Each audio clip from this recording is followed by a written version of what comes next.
Hello, my garden friends. It's Jersey Shore Lisa from MyNJGarden.com. I'm down here in my basement and I am starting my fourth flat of seedlings to plant out in the yard this spring. So my yard, if you don't know me or my channel yet, it's MyNJGarden.com. I have a garden blog, and I plant in the style of permaculture design throughout my yard. I have a food forest in my front yard, and I have raised beds for annual vegetables and herbs throughout my gardens. So I've already started 3 flats of seedlings, and I have them under lights here in the basement. I will show you what that looks like. This is my seed setup. So I built this frame out of a fence panel that had fallen. A tree fell on it and broke it. So I used as much of the wood as I could because it's cedar wood, it's nice wood.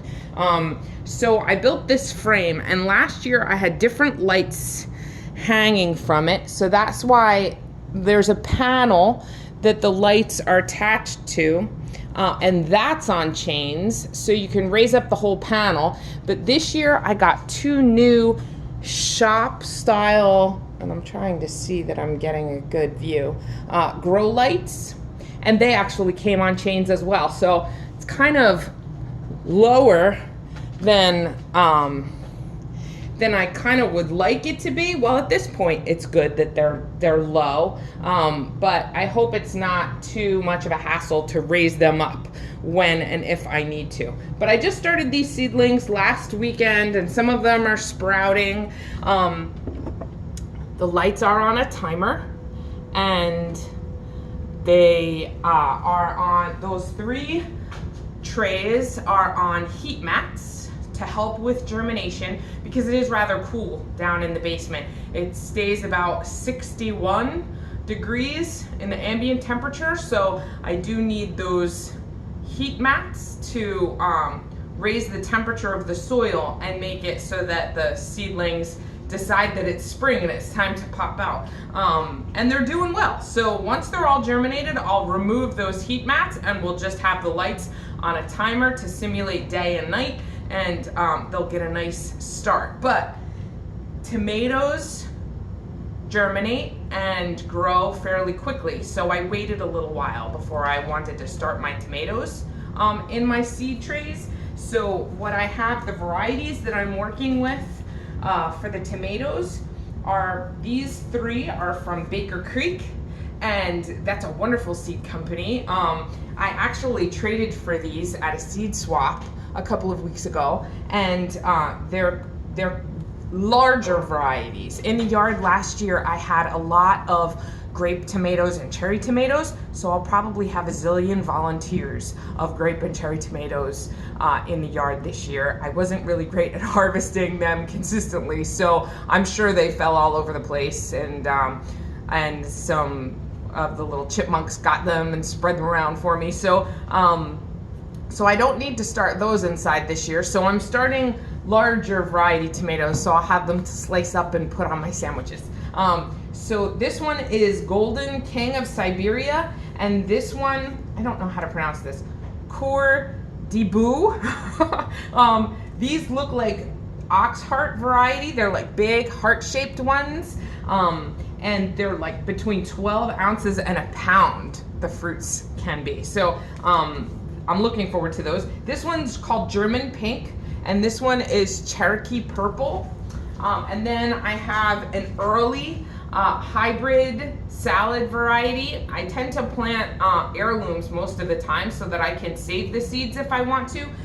But I wanted an early tomato, and I happen to have these. So I'm going to start that as well to extend my tomato harvest through as much of the season as I can. I'm also gonna plant black vernissage and a sausage tomato. So that's like a paste tomato that's good for making sauce. So I'm gonna work on that. I'm also gonna work on I'm gonna put some Swiss chard in here. I have a few plants that are overwintering in my raised beds now, but I didn't plant enough chard last season, and it just grows so well here in New Jersey, and it's so nutrient dense. It's a really dark leafy green. Chard is actually related to beetroot, but it's in the beet family, but it doesn't form that root vegetable that beets do. It's really about the leaves and the leaf stems.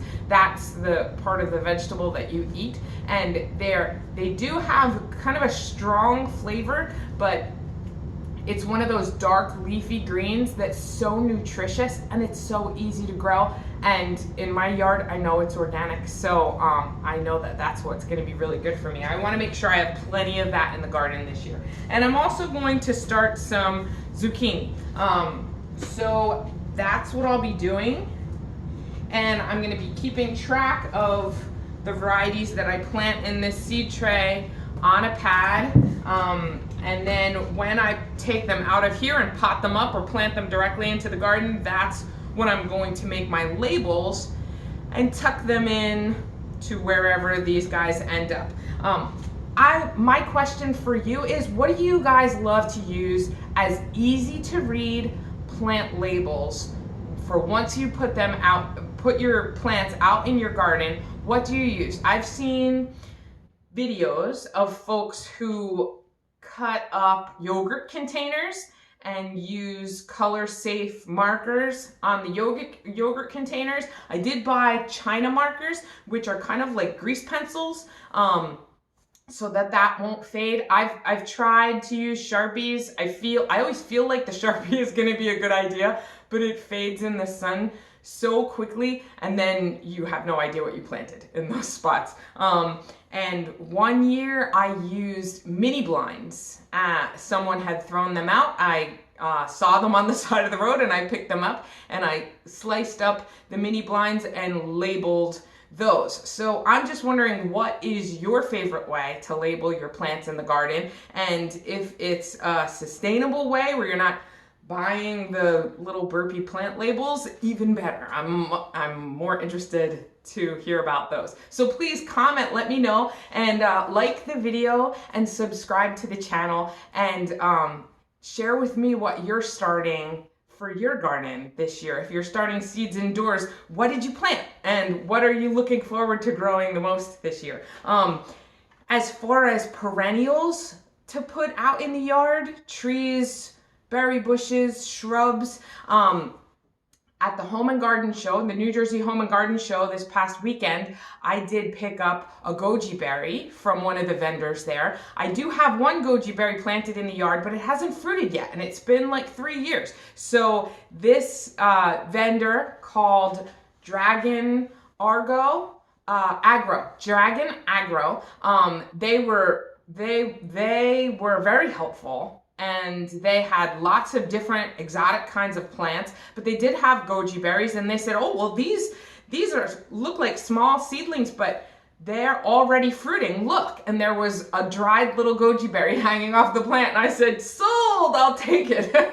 So that guy is gonna go out in the yard this year, and maybe I'll get goji berries. And then I also ordered honeyberries, 2 varieties, because you need 2 different varieties for pollination. So honeyberries grow on like a 4 to 6 foot shrub. I imagine that they have a similar growth habit to blueberries. They have similar tasting fruit supposedly, but they're long oval fruits like little footballs. And they don't require very acidic soil the way blueberries do. Now, I really don't have trouble growing blueberries in this yard because they grow native, really, literally right around me. In the wooded area behind me, the understory of the forest is filthy with blueberries. They're everywhere. But I wanted to have biodiversity within my yard, and I love growing productive fruit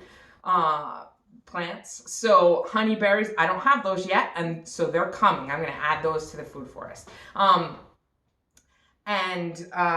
And then I also ordered Virginia spiderwort. And Virginia spiderwort is a native to New Jersey. It's a wild lily and it has blue-purple kind of flowers.